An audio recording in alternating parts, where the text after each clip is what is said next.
Hi guys! I-share ko kung paano magluto ng tuna spaghetti. At makikita nyo ang lahat ng ingredients sa description box. Sa pag-uumpisa ay magbuhos ng konting olive oil or any cooking oil sa kaldero at painitin ito sa katamtamang apoy.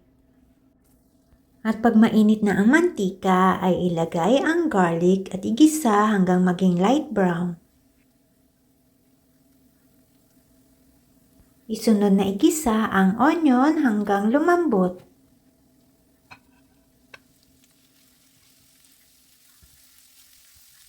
Pag malambot na ang onion, ay ilagay ang cherry tomatoes at igisa ng 2 hanggang 3 minuto. Ang isunod na ilagay ay ang tuna na nasa lata. 2 lata ng tuna ang ilalagay dito. At pag nailagay na lahat ng tuna, ay i-mix ito at igisa ng 1 minuto.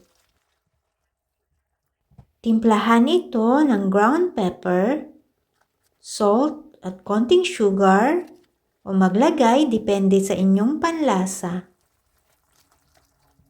I-mix ito ng 30 seconds, saka ilagay ang cooked spaghetti. Pahinaan po ang apoy pag nilagay na po ang spaghetti. I-mix ito at para hindi po ito dry ay maglagay o magbuhos ng 1/4 cup water.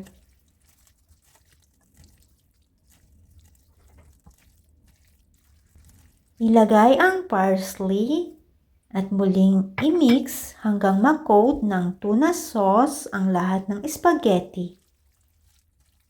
And after mixing, tanggalin ito sa apoy at pwede nang iserve. Happy are those who obey His commands, who always do what is right.